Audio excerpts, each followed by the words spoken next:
Digitspin crypto.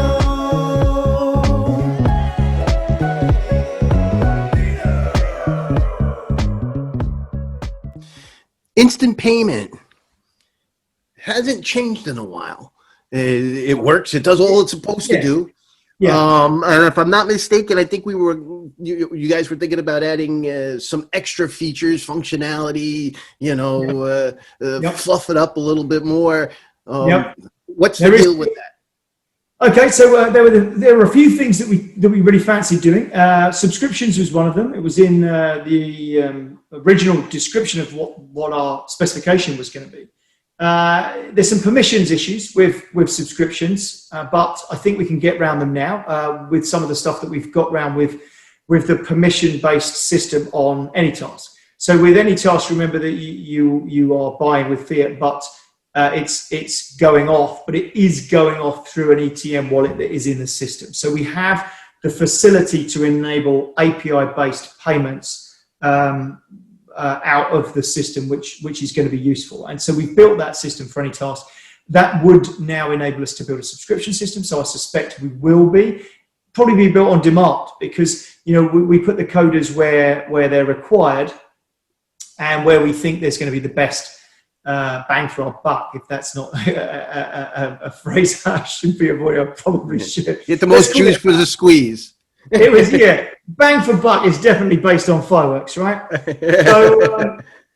So I would say we do have some other things. I mean, right at the beginning, we had this kind of, in the office, we were calling it instant payment.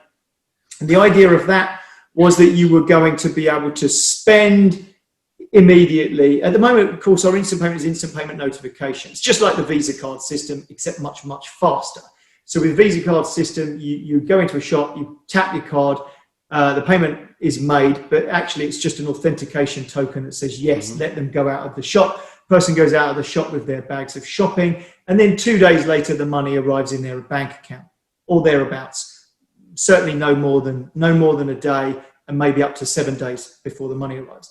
Ours is more like 40 minutes before the value arrives.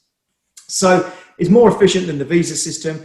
What's been interesting is that we've got hundreds and hundreds of thousands of uses of it, and we probably don't need to take the extra work to make it instant.